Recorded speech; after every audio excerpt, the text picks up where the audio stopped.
예, 3강을 들어가도록 하겠습니다. 우리가 이제 3강 지금 계속 행정이론을 이어서 들어가고 있는데 이번에 배울 거는 신공공 서비스론이라는 거예요. 이론 시간 때 다 배웠던 거긴 한데 기본적으로 이 서비스라는 게 봉사라는 뜻이고 정부나 공무원의 역할은 국민에게 봉사하는 게 중요하다라는 게 라고 강조하는 그 이론이 신공공 서비스론입니다. 우리가 이론 시간에서도 배웠었지만은 기본적으로 이 OPA가 있고 905 관리가 있고 이거를 비판하면서 NPM이 나오고 너무 커졌으니까 작고 능률적인 정보로 가게 되고요. NPM을 비판하면서 세 개의 이론이 나오게 돼요. 근데 여기서 뭐 NPS, 신공공 서비스론이라는 게 있고 포스트 NPM이라는 게 있습니다. 그리고 거버넌스라는 게 있는 거죠. 이때 NPS가 NPM에 대해서 어떤 부분을 비판했는가 이것만 간단하게 짚고 바로 문제풀이로 들어갈 건데요. 일단 첫 번째로는 국민은 고객이 아니라는 거예요. 국민은 고객이 아니다. 주권자라고 표현을 합니다. 이게 무슨 뜻이냐면은 단순히 정부가 국민한테 서비스를 공급하면 거기에 대해서 불만을 표시하는 그런 수동적인 주체가 아니라 시민은 국민으로서, 그러니까 이 국민이라는 것은 국정 운영의 주체로서 단순히 서비스에 대한 호불호를 표시하는 존재가 아니라 직접 국정 관리에 참여해서 결정까지 내릴 수 있는 그런 존재라는 거예요. 그러니까 단순히 고객이 아니다. 첫 번째 기억을 해두시고요.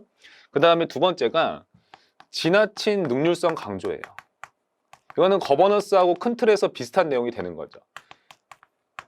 그러니까 생각해 보면은 NPM은 대단히 억울할 거예요. 왜 그러냐면 본인 딴에는 정부 실패가 발생해서 그냥 정부 사이즈를 줄이고자 능률성과 생산성 같은 거 중요하다 이렇게 말했을 뿐인데 지금 이렇게 막 욕을 먹는 거죠. 그러니까 엄청 억울할 겁니다. 무튼 이 NPS가 지나치게 능률성만을 너무 강조한 나머지 다른 가치들은 경시한다. 예컨대 뭐 공공성이라든지 기타 형평성이라든지 민주성이라든지 다른 가치들은 대단히 어떤 경시하는 면이 있다. 그리고 이제 한 가지만 더 잡고 가자고 하면은 이 S자가 봉사라는 뜻이에요. 봉사. 국민한테 봉사한다는 게 중요하다는 건데 이 봉사의 의미가 크게 두 가지라고 보시면 됩니다. 첫 번째는 공론을 만들어낼 수 있는 이러한 공론의 장을 형성을 해줘야 되고 국민들이 참여해서 그리고 나아가서 이 장만 만든다고 해가지고 일이 다 끝나는 게 아니라 이 장에 국민들이 적극적으로 참여할 수 있어야 되기 때문에 참여를 유도한다는 거. 이게 이제 봉사라고 하는 거죠. 이 역할이 정부가 수행하는 게 되게 중요하다. 큰 틀에서 보면 시민과의 협력 체계를 대단히 강조하는 것도 이 NPS의 특징이라고 보시면 되겠습니다. 들어가겠습니다. 그래서 자 1번 문제부터 들어가도록 할게요. 다음 중 신공공 서비스론에 대한 설명으로 가장 옳지 않은 것은 정부 역할은 봉사하는 것이다. 봉사. 자, 2번 기대하는 조직은 주요 통제권이 조직 내 유보되었다. 주요 통제권이 조직 내 유보된 분권화된 조직이다. 이것은 NPM에 대한 표현이에요. 그래서 정답은 2번입니다. 이게 왜 그러냐면은 이렇게 생각하시면 돼요. 제가 이거 NPM 그림을 그리잖아요, 자주. 이거 네트워크 조직하고 이제 유사한 건데 정부가 여기서 이제 네트워크의 방향을 잡아주죠. 여기 이제 업체들한테 물건을 위탁을 하고 맡기는 거잖아요. 근데 이제 이 네트워크에 대한 통제는 누가 하는 거예요? 이 조직의 센터에 있는 조직에서 하는 거예요. 그러니까 주요 통제권이 이 조직 내에 유보되어 있고 그 다음에 분권화되어 있다는 거죠. 왜 그러냐면은 이 업체들한테 위탁을 하는 거잖아요. 너가 집행해라 라고 권한을 주는 거기 때문에 분권화되어 있다라고 하는 거죠. 그러면은 이 위탁받은 조직이 국민한테 서비스를 공급하는 체계, 이게 NPM이 되는 겁니다. 자, 3번. 공유 가치에 대한 담론의 결과가 공익이다. NPS 같은 경우에는 공론의 장을 만들어요. 그럼 거기에서 국민들의 합의의 그 결과물로 만들어진 그 자체가 공익이야 이렇게 얘기를 하고요. 지금 4번 선지에서 전략적 합리성이라고 했는데 이 전략적 합리성이라는 것 자체가 국민과의 협업을 얘기를 하는 겁니다. 그래서 국민과 그러니까 정부 같은 경우에는 국민들이 참여하고 그리고 그들이 토론할 수 있는 장을 만들어주고 시민들은 거기서 열심히 토론을 해주고 공론을 만들어내는 거죠. 이런 것들 시민과의 협력을 강조하는 거를 전략적 합리성이라고 한다. 이렇게 보시면 되는 거예요. 다음 문제 볼게요. 신공공 서비스론의 기본 원칙에 대한 설명으로 옳지 않은 것은 관료 역할의 중요성은 시민들로 하여금 그들의 공유된 가치를 표명하고 그것을 충족시킬 수 있도록 도와주는 데 있다. 그쵸? 공유된 가치를 표명을 하고 그쵸? 시민들로 하여금 그걸 충족시킨다. 2번 관료들은 시장에만 주의를 기울여서는 안 되며 헌법과 법령, 지역사회 가치, 시민 이익에도 관심을 기울여야 된다. 우리가 신공공 서비스론을 배울 때 뭘 배웠었냐면은 다면적 책임성이라는 거를 배웠습니다. 공무원이라는 사람은 단순히 상관한테만 책임성이 있는 것도 아니고 법에만 있는 것도 아니고 국민한테만 있는 것도 아니고 이들 모두한테 다 골고루 책임을 지고 있다는 거죠. 다면적 책임성. 3번 예산 지출 위주의 정부 운영 방식에서 탈피하여 수입 확보 개념을 활성화하는 것이 필요하다. 보자마자 NPM이죠. 이거 그래서 3번이 정답이에요. 4번 공공욕구를 충족시키기 위한 정책은 집합적인 노력과 국민과의 협업, 협력적 과정을 통해서 효과적으로 달성될 수 있다. 그래서 정답은 3번입니다. 다음으로 넘어갈게요. 자, 3번. 데나르트 앤 데나르트가 제시한 신공공 서비스론에 관한 설명으로 옳지 않은 것은 우리가 데나르트 부부가 NPS라는 이론을 만들었다고 배웠습니다. 언제? 2000년도에. 1번. 신공공 서비스론은 기업가적인 신관리주의가 신공공 관리의 한 특징이죠. 평등성, 공정성, 대표성, 참여 등 다양한 가치를 약화시킨다라고 설명한다. 너무 능률성만 중시한다. 2번, 신공공 서비스론이 이론적 학문적 뿌리는 시민행정학으로부터 포스트 모던 행정학 등이라고 할 수 있다. 이 2번 선지를 공부하실 때 그냥 이렇게 생각하시면 돼요. 다양한 이론적 배경을 가지고 있다. 여러 학문을 갖다가 짬뽕했다. 이렇게 공부하자고 했었죠. 그렇기 때문에 이 NPS의 단점 중에 하나가 뭐였습니까? 이론적인 독창성이 떨어진다는 거죠. 그런 것들도 우리가 봤었어요. 3번, 신공공 서비스론에서는 생산성보다 사람에 대한 가치 부여를 중요하게 여긴다. 신공공 서비스론의 이론적 배경 중에 하나가 조직적 인본주의라는 게 있었고 이게 인간관계론의 특징을 받아들인 거다. 그 다음에 4번, 신공공 서비스론은 규범 가치에 대한 이론 제시뿐만이 아니라 이런 가치들을 구현하는 데 필요한 구체적인 처방을 제시하고 있다. 구체적인 처방을 제시하지 못하는 거죠. 그래서 4번이 정답이 되겠습니다. 이 NPS의 한계점, 단점이라고 하면은 두 가지를 생각을 하시면 돼요.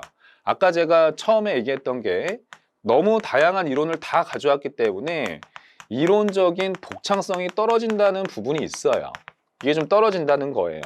그 다음에 두 번째가 뭐냐면은 지금 여기 나온 거. 구체적인 제도 구현이 쉽지가 않다는 거예요. 이게 이제 단점이 되는 겁니다. 실제 데나르트 부부가 쓴 이 NPS 논문을 페이퍼를 읽어보면은 어떤 느낌이냐면은 그냥 좋은 도덕책을 읽는 느낌이라는 생각이 들어요. 근데 NPM 같은 경우에는 제도적 처방을 구현하기가 좀 쉽죠. 상대적으로 인센티브 제도 구현하자, 민간 위탁 활용하자, 분권적인 의사결정 구조 활용하자, 다 제도를 통해 가지고 어떤 처방을 내리고 있는 반면에 얘는 약간 그거보다는 애매한 면이 있다는 거예요. 추상적이란 얘기가 되겠습니다.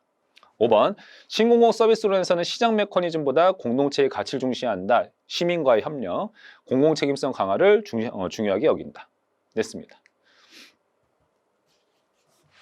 신공공 서비스론에 대한 설명으로 가장 옳지 않은 것. 공무원들은 고객이 아니라 시민에게 봉사해야 된다. 그렇죠? 2번, 공익은 공유한 가치에 대한 담론의 결과가 공익이다. 3번, 정부는 시장의 힘을 활용하는 데 있어서 방향잡기 역할을 해야 된다. 이거 틀렸죠? 3번이 정답이에요. 아까 말씀드렸던 것처럼 NPS 같은 경우에는 공무원 역할이 뭐다? 봉사예요, 봉사. 4번, 법, 공동체, 규범, 전문성, 시민이익 등 다양한 책임성. 아까 제가 이거를 다면적 책임성 이렇게 표현을 했던 거예요. 넘어가도록 하겠습니다. 자, 이제 전통적 행정과 NPM, NPS라는 게 나왔어요. 아까 제가 개념과의 관계를 보여드렸던 것처럼 이 OPA라는 것 자체가 전통적 행정이 되는 거죠. 905 관리. 그 다음에 NPM이 있고 얘네들을 비판하면서 나왔던 게 이제 이렇게 이론들이 되는 건데 시험에서 이 관리 패러다임들을 왕왕 잘 비교를 합니다. 그런 것들과 관련된 문제를 다루는 게 이 섹션이라고 보시면 되겠어요. 들어가겠습니다. 자, 기업가적인 정부와 전통적 관료제 정부를 비교하여 저기서 말하는 기업가적인 정부라는 것은 NPM 그리고 전통적 관료제 정부라는 것은 OPA 이렇게 보시면 돼요. 설명한 것을 옳지 않은 것. 전통적 관료제 정부는 서비스 공급이 독점적인데 반하여 기업가적인 정부는 경쟁을 도입한다. 이거 맞는 거죠. 이번에 전통적인 관료제 정부에서 정부 역할은 노적기예요. 노적기는 직접 공급. 기업가적인 정부에서는 방향 잡기다. 네트워크 조정. 3번 예측, 예방, 임무 중심 관리 등이 전통적 관료제 정부의 행정관리 방식이라면 틀렸네요. 자, 일단 들어갈게요. 투입 중심 예산, 사후 대처 명령 및 통제는 기업가적인 정부의 행정관리 방식이다. 지금 이 전통적 관료제 정부 내용하고 기업가적 정부의 내용하고 바뀌었다라고 보시면 되겠습니다. 그래서 정답이 3번이다 이렇게 푸시면 되겠고요. 다음 4번에 전통적인 관료제 정부에서 정답은 3번. 전통적인 관료 정부에서 직접적인 서비스 제공에 중점을 두고 기업가적인 정부에서는 권한 부여, 즉 분권화를 통해서 서비스를 공급한다. 아까 민간 업체를 선택을 하잖아요. 그리고 야 이거 니네가 공급해라 이렇게 분권화를 해주는 거예요. 그렇기 때문에 4번은 맞는 내용입니다. 3번이 오답. 전통적인 관료제 정부와 기업가적인 정부에 대한 설명으로 옳은 거죠. 행정의 가치 측면에서 기업가적인 정부는 형평성과 민주성이다. 틀렸죠. 이 NPM 같은 경우에는 어찌됐건 정부 실패 이후에 등장한 이론이기 때문에 철저하게 이런 것들이 아니라 능률성이라든지 아니면 생산성이라든지 이런 가치들을 중시합니다. 2번 행정관리 기제에 있어서 기업가적인 정부는 임무 중심이다. 네, 성과 결과 중심 관리를 한다. 이거는 맞는 내용입니다. 그래서 2번이 정답. 행정관리 방식에 있어서 전통적 관료제 정부는 예측과 예방을 중시한다. 예측과 예방은 아까 어디다?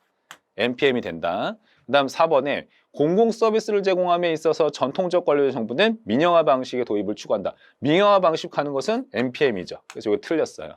정답은 2번입니다. 넘어가겠습니다. 전통적 행정론, 즉 900 관리론, 그 다음에 NPM, 그리고 NPS의 주요 특징에 대한 설명 중 옳지 않은 것은 전통행정론에서는 정책행정 구분하고 공무원들은 중립성과 전문성을 가지고 정치권에서 결정한 정책을 집행하고 서비스를 제공하는 노적기 역할을 직접 공급을 강조한다. 맞습니다. 2번 NPM에서는 공공부문의 경쟁을 도입을 하고 공무원들은 기업가 정신을 발휘한다. 여기서 말하는 기업가 정신이라는 것은 지출만 하지 말고 돈도 좀 써라. 지출만 하지 말고 돈을 좀 벌어라. 그렇죠? 그 다음에 투입보다 성과 달성에 노력하며 고객보다는 일반 시민의 요구에 대응한다. 이게 이제 불편한 거죠. 그래서 2번이 정답입니다. 이거는 고객보다 일반 시민들의 요구가 아니라 일반 시민보다 고객의 요구에 대응하는 것을 강조한다. 이 말 자체가 NPM 자체가 고객주의를 특성으로 하죠. 시민을 고객으로 바라보고 고객의 만족도를 최우선으로 하는 겁니다. 최우선으로 끌어올리자. 이게 이제 NPM이거든요. 일단은 다른 선지도 볼게요.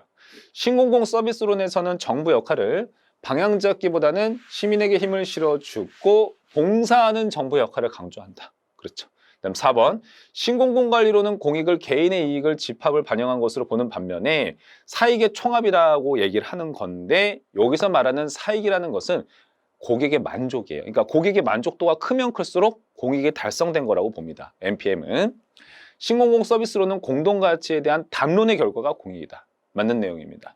그래서 정답은 2번이 되는 거예요. 좋습니다.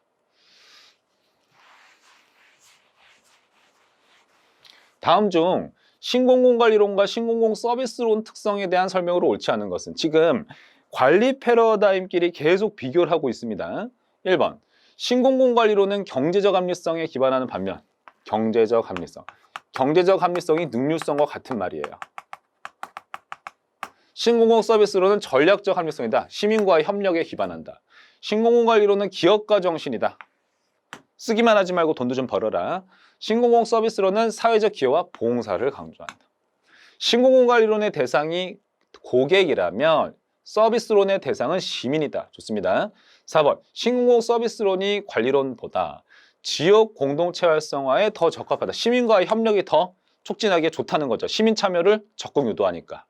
5번 신공공관리론이 신공공 서비스론보다 행정책임의 복잡성을 중시하며 재량권을 강조한다. 재량권을 주는 건 인정은 해요.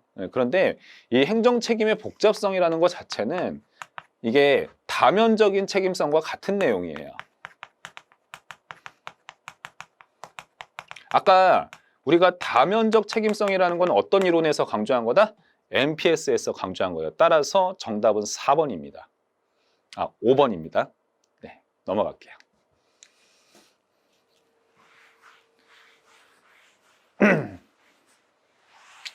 이 섹션 11에서는 이제 NPM하고 거버넌스를 비교하는 얘기가 되겠습니다. 그러니까 전반적인 틀을 보시면 이렇게 되는 거죠.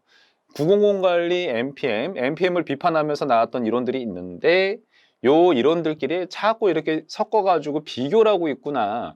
이런 포인트가 시험에서 왕왕 나오는구나. 이걸 느끼시는 게 중요한 거예요. 들어갈게요. 1번 신공공관리론과 거버넌스를 비교한 것 중 옳지 않은 것만을 고른 것은 이렇게 나왔습니다. NPM 신자유주의, 최대한 정부가 간섭하지 말자는 거죠. 그 다음에 거버넌스 협력을 중시하니까 공동체주의. 이건 맞습니다. NPM은 시장 중심, 거버넌스는 네트워크 중심. 이것도 맞습니다. 그 다음에 NPM에서 결과 거버넌스는 신뢰. 둘이 굳이 구분을 짓자면 그렇다는 거죠. 그 다음에 리얼번에 NPM은 조정자, 거버넌스는 공공기업가. 기업가라는 이 단어의 뉘앙스 자체가 대단히 시장 중심적이잖아요. 그렇죠? 그렇기 때문에 지금 요거 두 개가 바뀌었다 이렇게 생각하시면 돼요. 얘는 틀렸습니다. 그래서 리얼번은 틀렸고 작동 원리로서 NPM은 협력이고 거버넌스는 경쟁이다. 이것도 바뀌었죠. NPM은 시장 기제로서 경쟁을 중시하고 거버넌스는 모든 협치 체제를 의미한다. 그래서 이것도 틀렸습니다. 정답은 따라서 리을과 미음이 돼서 4번이 되는 거예요. 간단하게 푸시면 돼요. 그 다음에 2번에 NPM과 거버넌스는 이론적 수준에서 질적 차이가 존재하지만 유사성도 있다. 두 이론 관계에서 가장 유사성이 높은 것은 이라고 되어 있는데 제가 이론 시간에 수업을 했듯이 NPM도 그렇고 거버넌스도 그렇고 기본적으로 정부의 역할은 방향 잡기가 되는 거예요. 따라서 정답은 정부의 역할, 이걸 보시면 되는 겁니다. 정부의 역할이 방향 잡기로서 똑같습니다.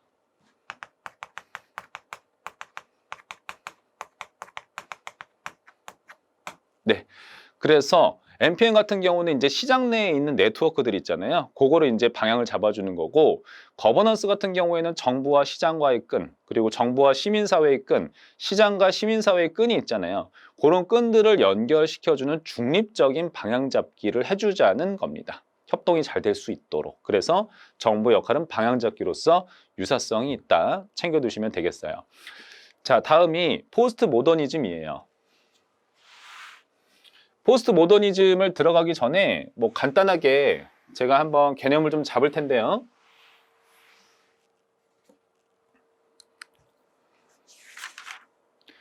포스트 모더니즘 자체가 모더니즘을 비판하면서 나온 개념이에요. 그래서 이런 개념 간 관계가 있습니다.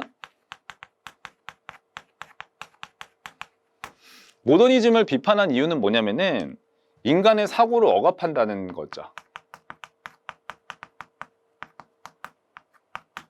억압한다는 거예요. 왜 그러냐면 현상을 설명할 때 하나의 주요한 원인만을 가지고 설명을 하거든요. 그래서 얘는 모더니즘은 과학성이라는 표현과 같은 겁니다. 나아가서 어떤 거랑 또 같은 거냐면은 뭐 거시 이론, 하나의 인과관계를 바탕으로 해가지고 모든 현상을 다 설명하려고 한다는 거예요. 그래서 거시 이론, 그다음에 메타 이론, 메타, 설화 이런 것들이랑 같은 표현이 모더니즘이라고 공부하시기 바랍니다. 그리고 모더니즘, 포스트 모더니즘 같은 경우에는 너무 단선적으로 설명하지 말자. 그러니까 얘는 다양성을 대단히 강조해요. 다양성, 여러 사고를 받아들이자, 개방성 이런 것들을 강조합니다. 그런 포스트 모더니즘이에요. 한번 들어가 보도록 할게요. 1번 행정학에 있어서 포스트 모더니즘적 접근법에 대한 다음 설명 중 옳지 않은 것은 이성과 합리성으로 요약되는 현대주의 사조를 전면적으로 거부한다. 모더니즘에 대한 얘기예요. 이 이성과 합리성으로 요약되는 현대주의 사조 자체가. 그래서 이 모더니즘은 인과적인 법칙을 가지고 인간이 만들어낸 인과 법칙이거든요. 근데 인간의 이성을 통해서 만들었다 이 말 하는 거예요. 그래서 이러한 모더니즘을 거부한다. 2번에서 포스트 모더니즘에서 상상이란 부정적으로 보았을 때 규칙에 얽매이지 않는 거예요. 얽매이지 않는 행정의 운영이며 긍정적으로 보았을 때 문제의 특수성을 인정하는 것이다. 아무튼 다양성을 의미하는 것이다. 이렇게 생각하시면 돼요. 자, 3번에 포스트 모더니즘은 행정의 실무는 능률적이어야 된다는 설화를 당연한 것으로 받아들인다. 포스트 모더니즘은 어떤 내용 자체를 당연하게 받아들여야 된다? 이런 것 자체를 거부해요. 왜 그러냐면 다양성을 존중하기 때문에 그렇습니다. 따라서 정답은 3번이에요. 4번. 포스트 모더니즘적 행정윤리론은 사회와 문화에 대해서 윤리 기준이 달라진다는 거죠. 다양하다는 거예요.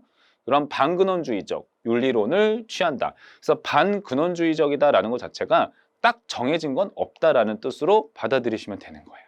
자, 2번 문제. 포스트 모더니즘 행정이론에 대한 설명 중 가장 옳지 않은 것은 타자성의 개념은 행정조직에서 일하는 공무원에게 공동체 권력에 기초한 시민 참여 이론을 수용할 수 있게 한다. 자, 타자성이라는 개념 자체는 의미상 볼 때는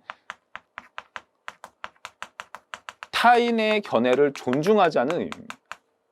네, 그만큼 다양성을 존중하는 내용을 담고 있고요. 그래서 이런 참여 이론을 수용할 수 있게 만든다는 얘기가 되는 겁니다.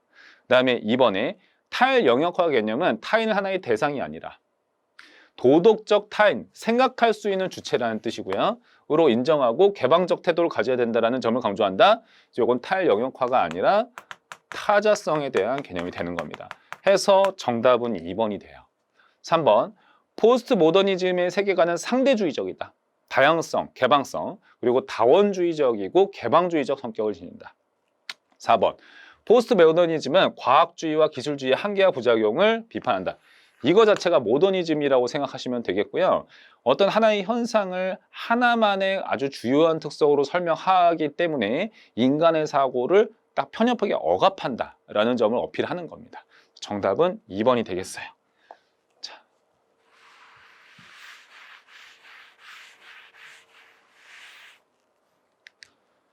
다음이 이제 섹션 13에서 생태론과 비교행정, 발전행정론을 들어가도록 하겠습니다. 마찬가지로 이걸 들어가기 전에 뭐 간단하게나마 한번 제가 개념 관계를 그려볼 텐데요. 아주 간단하게 하겠습니다.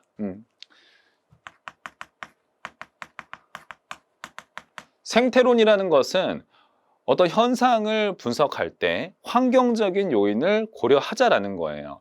그래서 이러한 생태론은 1947년에 가우스라는 학자가 행정학에 이거를 도입을 했고요.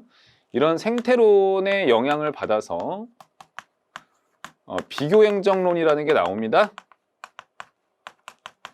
비교행정론 자체는 누가 만들었다? 리그스가 만들었다. 그리고 지나치게 환경에 대한 영향력만을 강조하는 이 두 가지 이론을 비판하는 게 발전행정론이다. 이렇게 보시면 되겠습니다. 발전행정론은 따라서 행정부의 주도적인 역할을 통해 가지고 국가 발전을 이룩해낼 수 있다. 즉 환경을 극복할 수 있다는 점을 어필하게 됩니다. 이런 개념과 관계를 간단하게 본 상태에서 들어가도록 할게요.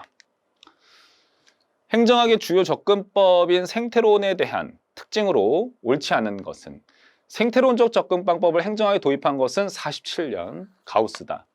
이번 현상을 자연사회 문화적 환경, 그러니까 환경과 관련시켜 이해하려고 한다는 거예요. 보시면 그래서 환경적인 요인을 갖다가 현상을 일으키는 환경 요인을 찾으려고 한다는 점에서 과학성을 추구합니다.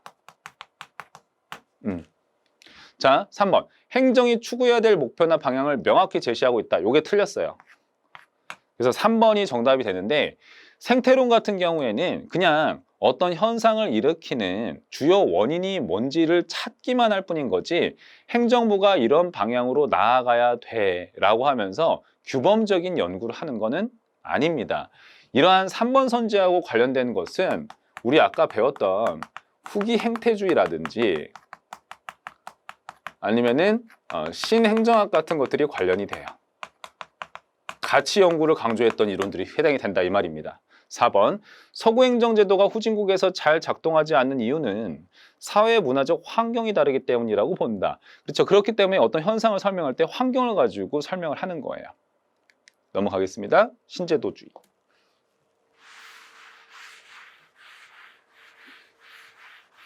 이 신제도주의를 들어가기 전에 이것도 마찬가지로 간단하게 제가 개념을 한번 잡아 볼 텐데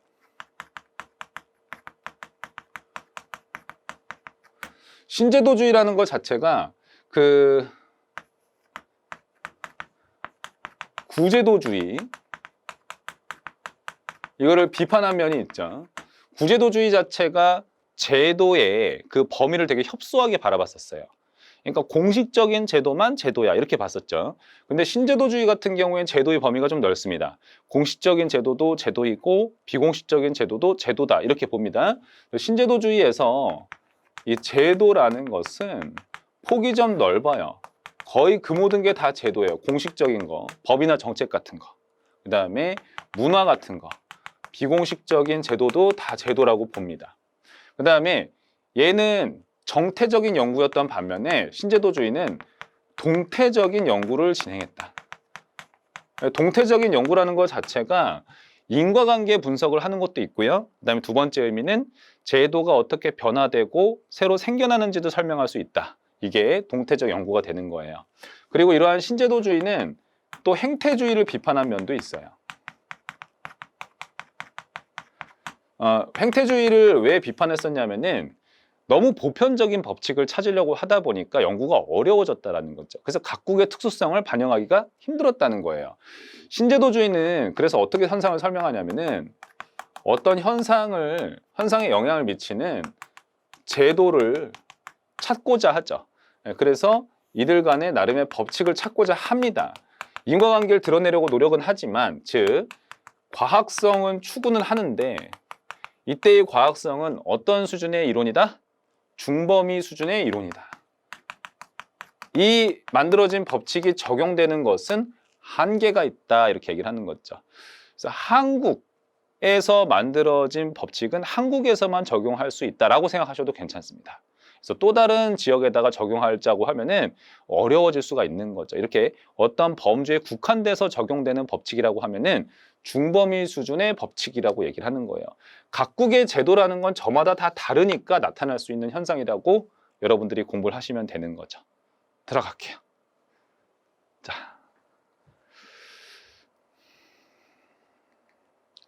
자, 1번.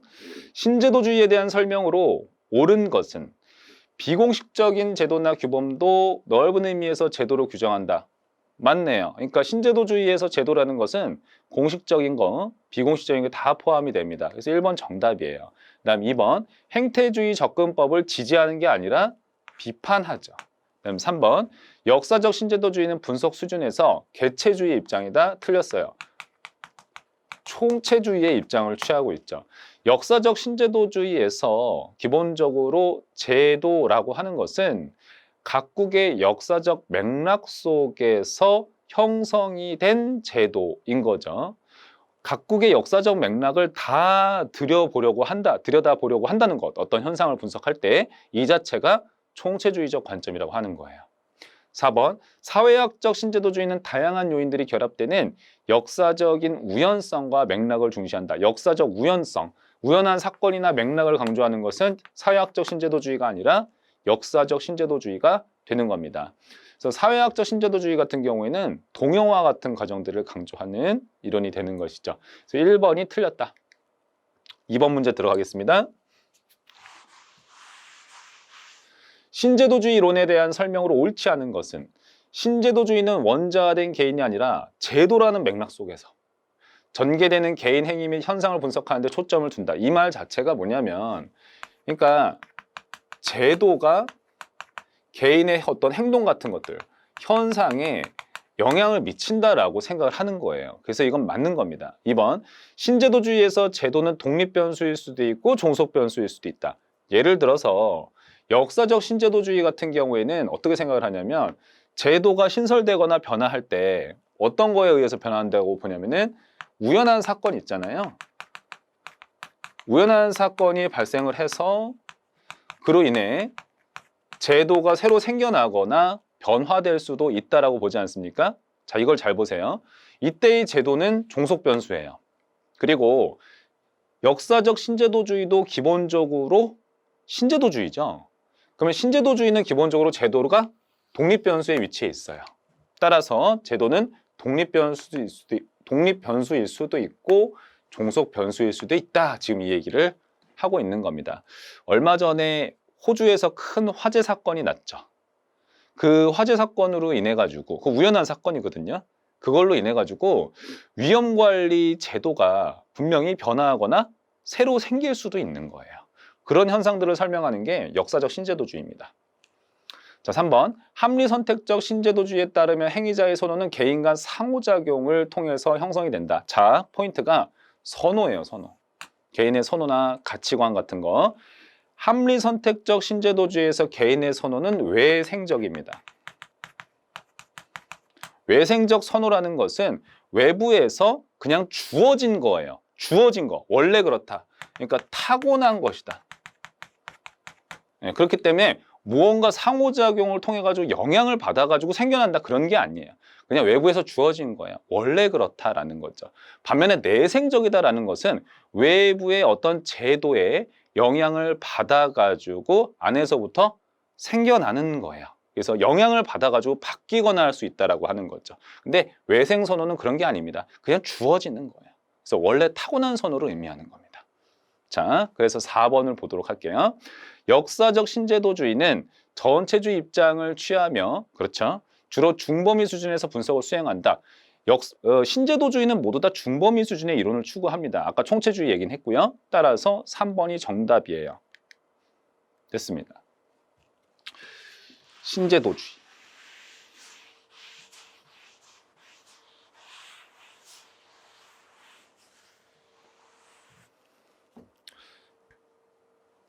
선생님이 그 대학원 다닐 때 이 페이퍼를 이제 발표할 때가 있잖아요. 보통 리딩을 하고서는 발표를 다 하는데 원문을 그때 제가 우연히 맡았던 게 신제도주의였어요. 지금도 기억이 나요. 근데 그 신제도주의 페이퍼가 제가 이제 발제를 해야 되니까 많이 읽어봐야 되지 않았겠습니까? 자연스럽게. 근데 정말 어려운 페이퍼 중에 하나입니다. 신제도주의 자체가.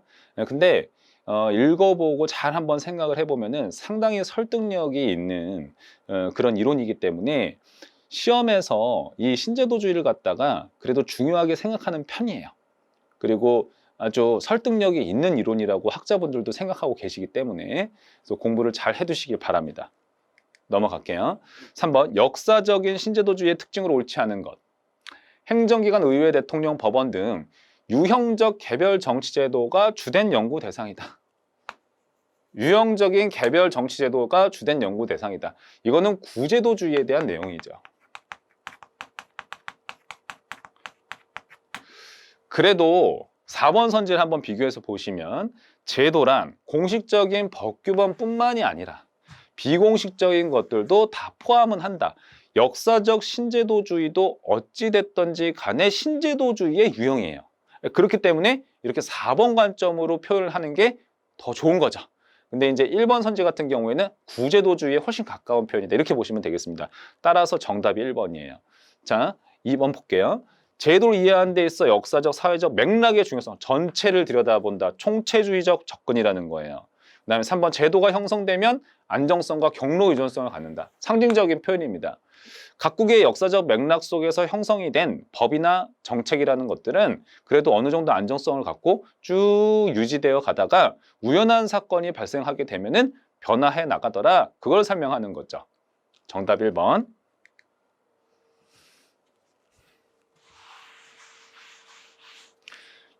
이제 기타 이론을 들어가도록 하겠습니다. 기타 이론은 제가 이제 말 그대로 기타다. 그렇게 표현했었죠. 기타 이론은 시험에서 이렇게 많이 출제되는 그런 이론들은 아니지만 제가 보수적으로 한번 문제를 푸는 과정이 있다라고 생각하고 문제로 접근을 해보시면 될 것 같아요. 자, 들어가 보겠게요. 기타 이론에서 1번 딜레마 이론입니다. 딜레마 이론은 기본적으로 이런 거죠. 우리는 어떤 사회적인 목표, 뭐 사회 문제라고 생각해도 상관없습니다. 이거를 해결하기 위해서 여러 대안들을 떠올려요. 대안 A가 있을 수도 있고 이 사회 문제를 해결하기 위해서 뭐 대안 B를 떠올릴 수도 있을 거예요. 그런데 이걸로도 이 목표를 달성할 수 있고 얘로도 이 목표를 달성할 수 있는데 그렇기 때문에 어떤 거를 선택을 해야 될지 약간 지금 애매모호한 상황 같은 거 이런 걸 갖다가 딜레마 상황이다라고 하는 겁니다. 자, 볼게요. 1번 선지. 딜레마로 대한 설명을 옳은 거예요. 부정확한 정보와 의사결정자의 결정 능력의 한계로 인해서 발생하는 딜레마 상황에 주목한다.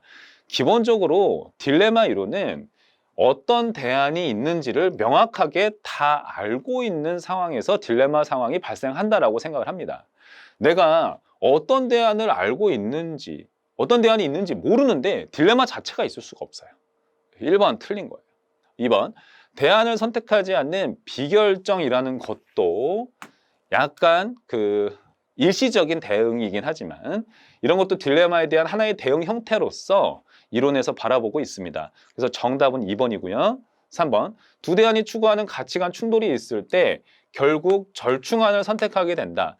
기본적으로 이 4번 선지에서 나오는 이 단절성이라는 개념이 있거든요. 이 단절성이라는 개념 자체가 절충안을 선택하기 힘든 상황이다라고 생각을 해요. 지금 대안 A도 있고 대안 B도 있어요. 그럼 이거 두 개 합치면 되지 않습니까? 이럴 수도 있는 건데 그게 지금 힘든 상황이다라고 하기 때문에 딜레마가 발생하는 거예요. 그래서 요거는 3번은 틀렸어요. 4번, 딜레마 구성 요건으로서 단절성이란 시간이 제약에 존재하므로 어떤 식의 결정이든 지금 일단 그래도 해야 함을 의미한다라고 하는 건데 이거는 선택 불가피성에 대한 얘기입니다.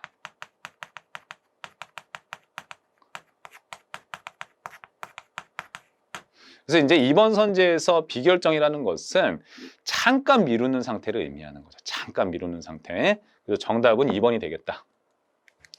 자, 다음에 2번의 개방체제적 특성이 아닌 것은 여러분들이 체제이론이라는 걸 공부를 했어요. 선생님하고 같이. 근데 그 체제이론을 이렇게 2번 문제에서 개방체제적 특성이 아닌 것은 즉 체제이론의 특성이 아닌 것은 이렇게 같은 의미로 보셔도 좋습니다. 이렇게 물을 수도 있다는 거를 인지해 두시기 바랍니다. 자, 1번 선지로부터 5번 선지까지 한번 쭉 봤는데 체제이론과 거리가 먼 걸 찾으면 되는 거예요. 그랬을 때 정답이 바로 2번이죠. 정의 엔트로피. 이거 어떻게 바꿔야 됩니까? 부의 엔트로피. 이렇게 바꿔야 되는 거예요. 혹은 부의 엔트로피 증가 이렇게 표현해도 상관은 없어요. 제가 체제이론을 여러분들한테 가르칠 때 체제라는 것은 이게 생명체라고 수업을 했어요. 생명체인데 이러한 생명체는 예를 들면 우리 신체 같은 거 생각해도 좋다 그랬죠.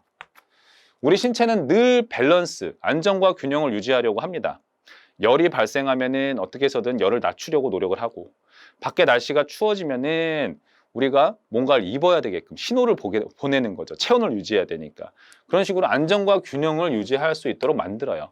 바깥에 어떤 혼란 상황이 발생을 했을 때. 그랬을 때 이 엔트로피라는 의미 자체가 혼란이라는 뜻이에요. 외부에 어떤 환경 변화가 발생했다라고 생각을 하세요. 그럼 이러한 환경 변화, 날씨가 추워졌어요. 그러면은 이러한 혼란 상태를 어떻게 해서든 어떻게 해야 되는 거죠? 감소시키려고 노력을 하게 되겠죠. 이런 기제가 체제 내에서 증가하게 된다. 안정과 균형을 위해서. 이렇게 함으로써 뭘 이룩할 수 있는 거예요? 안정과 균형을 달성할 수 있다는 거죠. 정의 엔트로피라는 표현은 틀렸어요.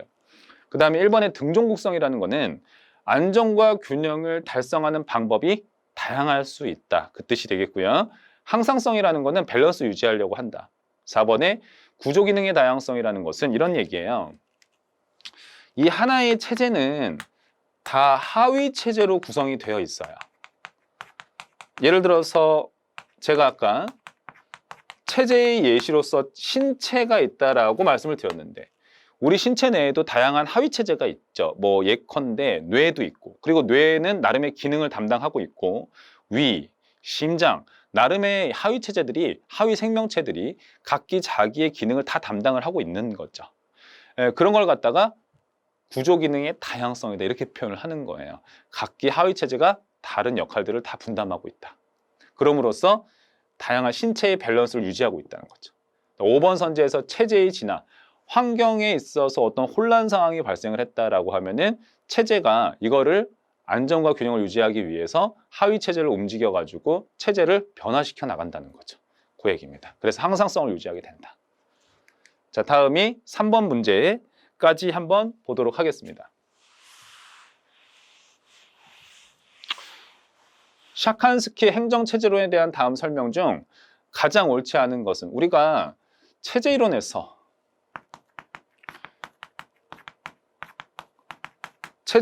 나오는 학자는 둘이 언급이 돼요. 하나가 데이비드 이스턴이고요. 다른 하나가 저기 나온 샤칸스키다. 참고로 챙겨 두시고요. 자, 1번 선지로부터 4번 선지를 쭉 한번 보니까 이 분석의 틀을 언급하는 거죠. 체제이론 같은 경우에는 투입, 전환, 산출, 환류라는 이 틀을 통해 가지고 체제가 어떻게 안정과 균형을 유지해 나가는지를 설명을 하고 있습니다. 그래서 환경 한번 보면 체제에 대한 요구나 지지를 발생시키는 체제 밖이죠. 체제 밖의 모든 영역을 다 환경이라 하고요. 투입, 국민의 지지나 반대 등의 국민의 요구 같은 것들이 예를 들어서 투입으로 볼 수도 있고요. 아니면은 제가 행정학을 처음에 설명을 할 때 행정부라는 행정체제에 들어가는 그 투입물로서 사람과 돈 같은 거 있다 이런 얘기 하잖아요. 그것도 투입물로 보셔도 상관은 없습니다.